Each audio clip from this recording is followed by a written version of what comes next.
Soy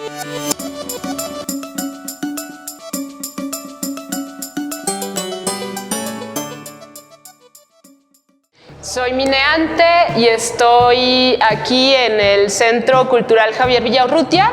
y esta pieza que está atrás es una intervención artística participativa que se llama Peineta Cárcel. Pues el proyecto empezó el martes 7 de marzo de 2023. Tuvimos aquí afuera en la Glorieta Insurgentes una jornada de impresión en donde se invitó a la gente que iba pasando a imprimir. Sacamos el taller de grabado, sacamos un tórculo, me traje yo una placa de linóleo y entintamos e imprimimos o estampamos esta Peineta Cárcel que está aquí reproducida muchas veces. Todas esas impresiones fueron hechas por personas distintas que fueron llegando y que fueron sumándose a esta jornada de impresión en el espacio público. Pues en ese proceso estuvimos aprendiendo cómo se imprime el grabado, cómo se puede hacer una estampa sobre papel de un grabado en linóleo, que es una de las técnicas, el linograbado, y también estuvimos charlando sobre el vínculo entre la gráfica y los movimientos sociales y el activismo feminista, en el caso ya de tiempos más recientes. La siguiente parte de este proyecto es,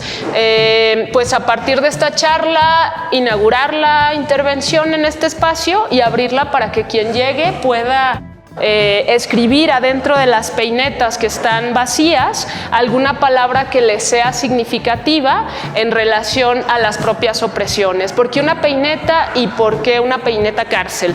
Para mí era importante conectar la propia experiencia y la experiencia sentida en el cuerpo, sentida en nosotras, en nosotres, en nosotros.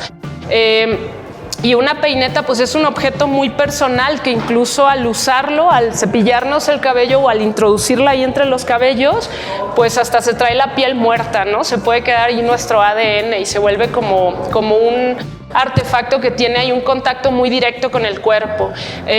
Pero al mismo tiempo la peineta tiene esta forma que al voltearla emula como los barrotes de una celda, ¿no? De una cárcel.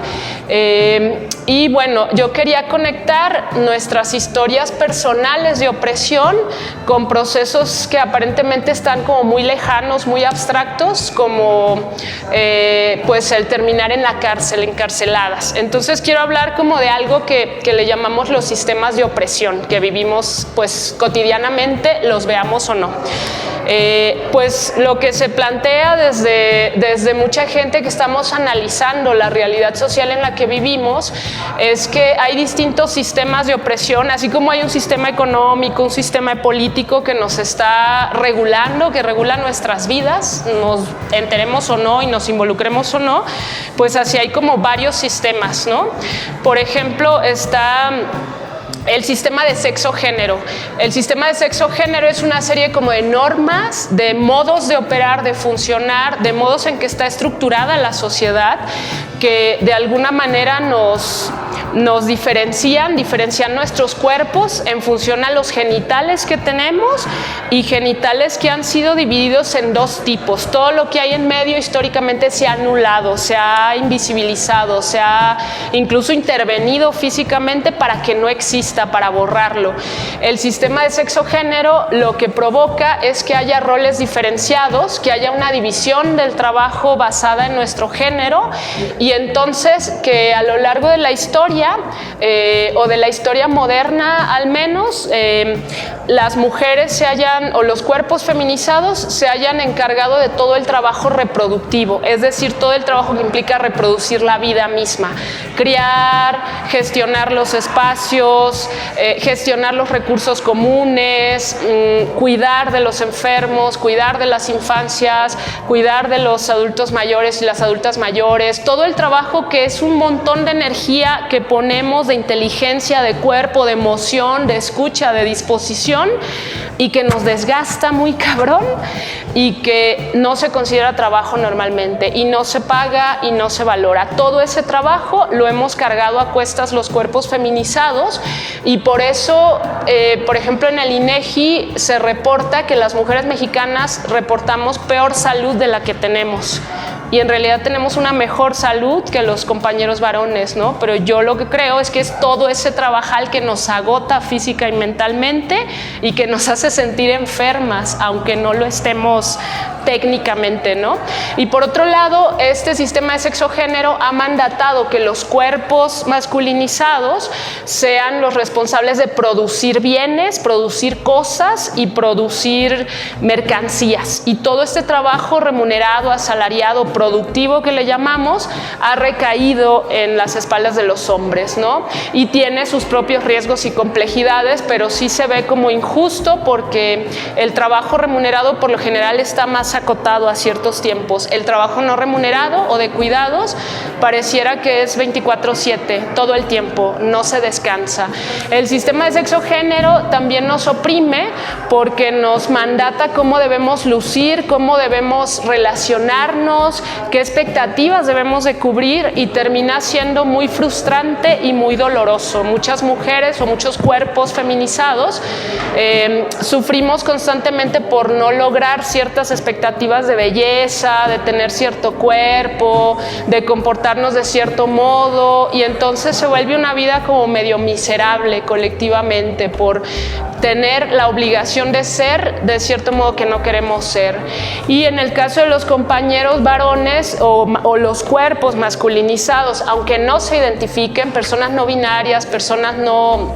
transexuales, pero que la sociedad les asigna masculinidad, pues, o les lee masculinidad, pues también puede haber formas muy dolorosas de imposición que sufren estos cuerpos porque tienen que ser fuertes, no mostrar las emociones, cumplir con cierta idea de éxito en masculino, y entonces ahí estamos todos viviendo vidas muy miserables o muy frustrantes por la obligación de tener que ser de formas que no nos cuadran, que no nos gustan. Otro sistema de opresión es el sistema heterosexual. Por ahí, dentro del universo de los feminismos, se ha planteado que la heterosexualidad obligatoria ha sido un problema desde hace muchísimo tiempo y es un valor occidental también colonialista que de alguna manera nos ha mandatado y nos ha oprimido porque nos obliga a relacionarnos sexualmente o sexoafectivamente entre personas que hemos sido heteronormadas, o sea, todos estamos entrenados y entrenadas para la heterosexualidad, no es que eso es natural y es inherente a nosotros, pues ahí hay toda una discusión abierta, pero este sistema heterosexual se plantea como un régimen político opresor ligado al sistema capitalista, donde se nos obliga a vincularnos sexualmente y afectivamente ciertos cuerpos con ciertos otros cuerpos, y que en eso también se basa una explotación de nuestros cuerpos. Hay una explotación de la sexualidad, porque las mujeres básicamente, o los cuerpos feminizados, hemos tenido que estar al servicio de los cuerpos masculinizados, ¿no? De los cuerpos que representan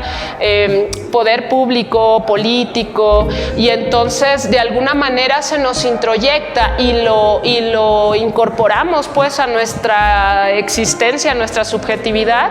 que estamos para esos otros cuerpos, que nuestra sexualidad es en función a estas personas de estos otros tipos de cuerpos, y que si sentimos erotismo, deseo sexual por una persona que no es parte de ese otro universo sexista de cuerpos, estamos mal, ¿no? Estamos enfermas entonces pues realmente ha sido un sistema muy funcional a esta división internacional del trabajo en función a nuestros cuerpos, a nuestro género, porque hemos tenido pues siglos en que los cuerpos de las mujeres se han dedicado a sostener la vida, mientras que los cuerpos de los hombres o masculinizados se han dedicado a contribuir, a producir, a ser explotados o a explotar otros cuerpos para producir capital, para producir mercancías, y para sostener un mundo en el que está acumulado en pocas familias y en pocos grupos y sujetos poderosos la riqueza. La riqueza me refiero a los recursos, a lo que es de todos y todas, ¿no? Entonces ahí se van relacionando el sistema de sexo-género con el sistema heterosexual, con el sistema capitalista, ¿no? Que a fin de cuentas también propicia esta división sexual del trabajo y esta explotación de los cuerpos masculinizados de una forma y la explotación de los cuerpos feminizados de otra para producir y sostener la existencia de los trabajadores que sean explotados y sirvan a ese sistema. Por otro lado, tenemos hablan pues de que tenemos un sistema mundo moderno colonial. A lo largo de la historia, desde el siglo XVI, desde 1500 y pico, que se fueron colonizando un montón de territorios por pocos imperios o territorios que tenían como un afán bélico de conquista y de extracción de los recursos y de explotación de los cuerpos, pues, o sea, los grandes imperios del norte global que ahora conocemos, o sea, como estos países poderosos, ¿no? Estados Unidos, Inglaterra, Francia en su momento. Y lo que ocurrió en el siglo XVI es que con todas sus tecnologías, con todo su desarrollo militar, estos países, estos grupos de poder en estos países, pues porque no es que toda la gente cooperó, ¿no?, en estos territorios, sino que había ahí centros de poder. Lo que hicieron fue violentar de una forma muy cruenta a los territorios del sur global, a comunidades que ahora ubicamos en todo el continente africano, en todo el continente latinoamericano. Abya Yala nombramos algunas para hacer referencia a cómo se le llamó antes de ser Latinoamérica, que es el nombre América, es el nombre dado por la colonia y por los colonizadores, ¿no? Abya Yala es un nombre que existía antes en algunas comunidades para hablar de este territorio. Y lo que pasa con este sistema de la modernidad colonialista es que no termina, o sea, no ocurrió con la colonia, con la expropiación de esos recursos, con la esclavización de cuerpos y ya, sino que se ha sostenido a lo largo de los siglos y sigue existiendo este sistema opresor colonialista y hay una colonialidad del saber, nos dicen como todas estas redes que estudian desde estas miradas, pues lo que vemos ahora en las realidades sociales.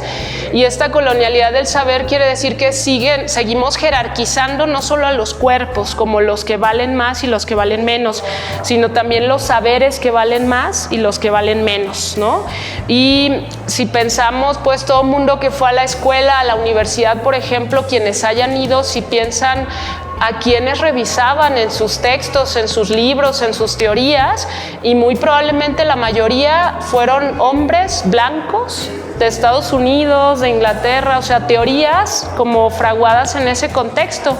Y en ese contexto también como gente poderosa que fue a la universidad, ¿no? Quienes no han ido a la universidad o han estudiado en algún proceso educativo formal, probablemente tendrán idea de cómo se percibe que esos saberes de la universidad y de las escuelas son los que valen, y los saberes populares, los saberes relacionados con la vida cotidiana y con lo que vamos aprendiendo son vistos como menores. Las formas de cuidar, de curar, de todos estos saberes que la gente desarrolla por tradición oral, por enseñanza de las mamás, las abuelas, pues son vistos como cosas menos importantes que las que se aprenden en la universidad. Entonces eso tiene que ver con una colonialidad del saber, ¿no? Se habla de otras formas de colonialidad, pues, que no me voy a extender, pero básicamente se plantea que ese sistema opresor de las ideas que valen y las que no valen, de los saberes que valen y los que no valen, y de los cuerpos que valen y los que no valen, los seguimos viviendo y los reproducimos, y muy probablemente todos aquí hemos sido parte cooperante de esos sistemas opresores. Pues también yo creo que es también muy fuerte cómo vivimos en un México racista, pues, donde no es casual, no es normal y no hay una justificación sensata para que veamos estas estadísticas de que la gente con piel más blanca en México tiene mayor nivel educativo, tiene más dinero, más ingresos, gana más y tiene en general más privilegios porque vive en zonas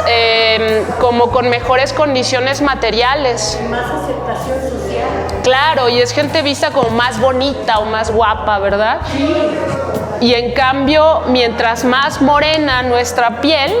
se ha hecho ya la estadística en el caso mexicano, hay menor nivel educativo, menores ingresos, se vive en barrios más precarizados, las cárceles, y ahí ya voy a hablar de cómo estos sistemas opresores conectan con la cárcel y con el sistema carcelario, que es racista, clasista, colonialista, sexista, todo esto. Las cárceles están llenas de gente precarizada en todos los sentidos y gente racializada.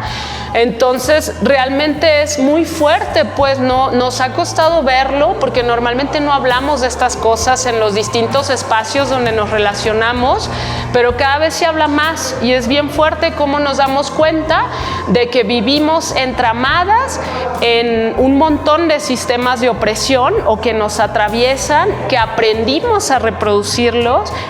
¿sí?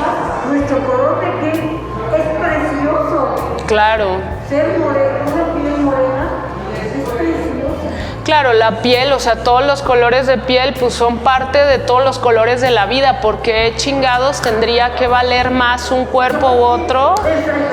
Totalmente de acuerdo, sí. Y bueno, pues finalmente estos sistemas de opresión, cuando se relacionan entre sí, o sea, más bien nos afectan así en paquete de golpe, ¿no? Por acá y otros términos como el de capacitismo, ¿no? Cómo vivimos en sociedades capacitistas, donde ser neurodivergente, donde pensar diferente, sentir diferente, tener otra configuración emocional, psicológica, neurológica, muchas veces pareciera que da permiso de que la sociedad estigmatice, vulnere y violente nuestros cuerpos, y no tendría que ser así. Tendríamos que generar formas más dignas, más dignificantes de relacionarnos, donde si alguien tiene otro modo de funcionar psíquicamente, podamos cuidarnos entre todos, no podamos convivir y coexistir, no haya un estándar, entre comillas, de lo bueno y lo malo, de lo funcional y lo disfuncional, ¿no? Por otro lado, la ciudad misma como espacio físico es un espacio sumamente violento para los cuerpos feminizados, ¿no? Con toda la violencia y el acoso sexual callejero, por ejemplo. Es un lugar sumamente violento para las personas de la diversidad funcional o neurodivergentes, ¿no? Porque constantemente hay barreras físicas y también barreras simbólicas de rechazo vivido como con la emoción. La ciudad, así como las vemos ahora las ciudades mexicanas y de todos lados, son espacios sumamente racistas, donde es muy evidente qué cuerpos, qué color de piel hace ciertos trabajos o ciertas labores, y qué cuerpos, con qué configuración, con qué color de piel, con qué edad hacen ciertos otros trabajos, y está todo muy jerarquizado. Pues al final todos estos sistemas de opresión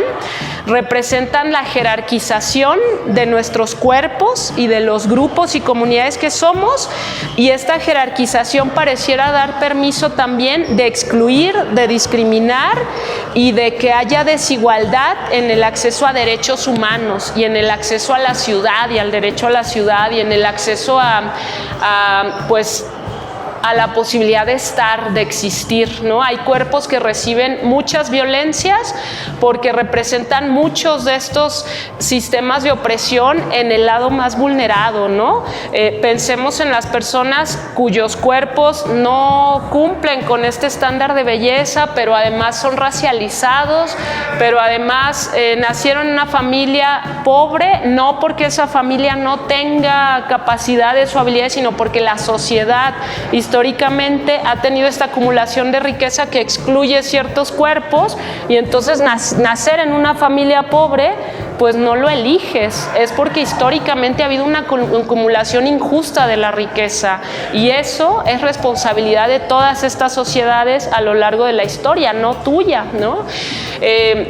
Tener un cuerpo que además no quiere cuadrarse a este mandato de heterosexualidad obligatoria o no quiere identificarse con una forma heterosexual o una forma de lo femenino y lo masculino, pues debería ser una posibilidad y una libertad, y hoy por hoy se vuelve una forma de opresión porque la sociedad sigue siendo en el grueso pues una sociedad bien injusta, bien violenta. Este proyecto de la Peineta Cárcel, pues inicialmente era un proyecto que yo compartía con compañeras y compañeros en un espacio donde queríamos hacer unas jornadas anticarcelarias y juntarnos con un montón de gente y abrirlo al público a hablar de por qué las mujeres que están en la cárcel o los cuerpos feminizados, las mujeres trans, sobre todo, pero también los compañeros varones que están en cárcel, pues representan presas y presas políticos. Y habemos muchas personas que suscribimos que el sistema social con todos estos sistemas de opresión, o que la sociedad en la que habitamos o las sociedades en las que habitamos con todos estos sistemas de opresión precarizan, vulneran y violentan a la mayoría de los cuerpos, pero más a algunos, y estos cuerpos son los que terminan en las cárceles. Entonces, cuando revisamos y nos ponemos a buscar notas periodísticas, testimonios de personas en cárcel, de mujeres en cárcel, vemos que todas estas historias tienen patrones muy claros, muy contundentes. Las mujeres que terminan en la cárcel son mujeres que han sido vulneradas sistemáticamente y brutalmente por todos estos sistemas de opresión de los que estábamos hablando y que se enuncian por ahí, la mayoría de ellos o varios de ellos. Entonces la Peineta Cárcel dice ahí en su loguito con una florecita, una rosita muy bonita, dice: todas las presas son presas políticas, porque muchas personas consideramos que todas las mujeres que están en la cárcel están ahí como víctimas de un sistema que las vulnera y las oprime de múltiples formas, y que nos conecta con ellas esa situación, porque nosotras también como personas, como cuerpos, hemos sido oprimidos por esos sistemas, y en ese sentido tiene todo que ver nuestra experiencia personal con la experiencia de terminar en cárcel de los cuerpos más oprimidos en este sistema pues carcelario, a fin de cuentas, criminalizador, injusto y violento. La pregunta a partir de todo esto es, pues, ¿qué hacemos? Porque nos guste o no y nos agobie o no, estamos cooperando con esos sistemas opresores. Con nuestro silencio estamos cooperando. Es decir, al no desafiar ese sistema, estamos siendo partícipes de una reproducción apabullante que hay por todos lados. Entonces la pregunta es: ¿cómo le hacemos? ¿Cómo liberarnos? Porque la vida miserable de algunas personas tiene todo que ver y está conectada con nuestra propia vida y futuro miserables. Mientras haya sistemas de opresión, estaremos siendo copartícipes al no desafiarlos, al no hacer algo frente a ellos. Y puede ser que haya formas de resistir y de desafiar a estos sistemas de opresión que puedan tener que ver con nuestra cotidianidad, como la peineta, con la forma en que nos relacionamos cotidianamente con las personas, con nuestras amigas, con nuestros amigues, con la forma en que nuestros trabajos, que seguramente son parte de ese sistema de explotación de los cuerpos, de explotación laboral, con la forma en que cuestionamos o nos organizamos, porque a veces solos no podemos, nos ponemos en riesgo también, ¿no? Pero si nos organizamos y empezamos a plantear otras formas de trabajar o de no cooperar frente a esas formas de explotación en el trabajo, pues eventualmente yo creo que lograremos ir así como en pequeños nichos, logrando desafiar, desactivar estas formas de cooperación que ponemos, ¿no? En las universidades, pues el hecho de estar ahora denunciando tantas violencias, sobre todo sexuales, pero de todo tipo, pienso que eso ya es un desafío bien fuerte que sobre todo las estudiantas están haciendo y que implica no cooperar, poner un alto, desafiar al sistema reproductor del sexismo. En los distintos espacios donde, por ejemplo, el tianguis disidente que está aquí en la Glorieta Insurgentes, pues para mí es un proceso de resistencia bien fuerte que desafía y que no coopera con un montón de sistemas opresores, el heteronormativo, el patriarcal, el capitalista, el colonialista, el racista, y que de alguna manera esa aparentemente sencilla acción que es montar un tianguis desde esa postura política, desde estos cuerpos en un espacio público, para mí no es cosa menor, más bien es súper potente, es bien poderoso. Las marchas, la protesta como la que tuvimos antier 8 de marzo del movimiento feminista, el estar ahí un montón de mujeres, de cuerpos disidentes, de personas de género fluido no binario que dicen basta de reproducir esas violencias y de matarnos, porque literal estamos padeciendo estos sistemas de opresión al grado de que se mata a ciertos cuerpos y no hacemos nada, somos cómplices. Entonces esas formas de protesta para mí son bien importantes porque son formas de resistencia y son respuestas a cómo liberarnos, ¿no? Creo que hay compas que están haciéndolo desde las instituciones también, creo que hay compas que están haciéndolo desde los espacios autónomos también, desde generar otras formas de existir, lo más desenmarcadas de este sistema explotador capitalista, lo más desenmarcadas de todo este sistema de consumo apabullante generizado, ¿no? Y creo que pues son un montón de experiencias que pues vale la pena mirar, ¿no? Y plantearnos la pregunta, ¿yo cómo le hago? ¿Yo cómo desafío estos sistemas de opresión? ¿Yo cómo me libero de la peineta cárcel con la que yo cargo? Y cómo no contribuyo a ese sistema tan ancho, pues, que nos cubre a todas con estas peinetas cárceles. Es momento de sacarlo, pues, y yo creo que hay acciones muy fuertes y muy universales, muy internacionales, y hay acciones muy cotidianas, ¿no? Desde criar diferente, desde relacionarnos con las parejas de modo diferente, desde relacionarnos con las otras personas de modo diferente, o no callar, o no silenciarnos frente a estas violencias. Y pues muchas gracias y nos vemos.